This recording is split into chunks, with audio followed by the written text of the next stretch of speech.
Well, it's been almost 8 months since a plane crash in Washington, D.C. killed 67 people after that midair collision between a regional jet and a U.S. Army helicopter. I know you remember that. Well, now, a family member of one of the victims has filed the first lawsuit related to that tragedy, and it likely won't be the last. NBC's Sam Brock has more.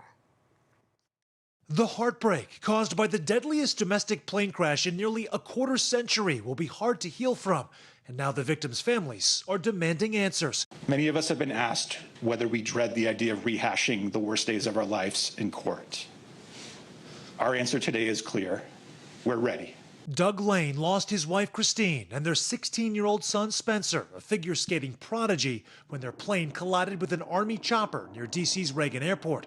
All 67 people on both aircraft were lost. We think this story is actually much bigger and actually can be traced back years prior to that in terms of decisions that were made across the FAA, the U.S. Army, and American Airlines. On Wednesday, Rachel Crafton, whose husband Casey also died, became the first family member to file a wrongful death lawsuit against the FAA, the U.S. Army, and the airlines involved. The suit says the United States Army flight crew failed to operate the Black Hawk helicopter at or below the mandatory altitude and noted a documented history of over 30 near-miss events where aircraft landing at DCA came within less than 1,000 feet from colliding with a helicopter. Dozens of other victims' families say they're preparing similar legal action, like Amy Hunter, whose cousin Peter, his wife, and their 2 kids all lost their lives. Everly and Lydia would be celebrating their birthdays this weekend. It's going to be hard for our family.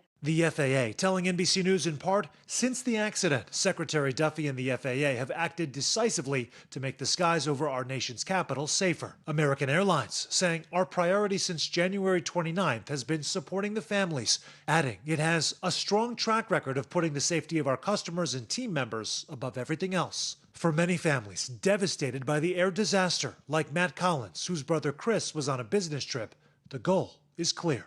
Well, I'd like to see the government entities be held responsible. I think it was plainly obvious what had been happening for years.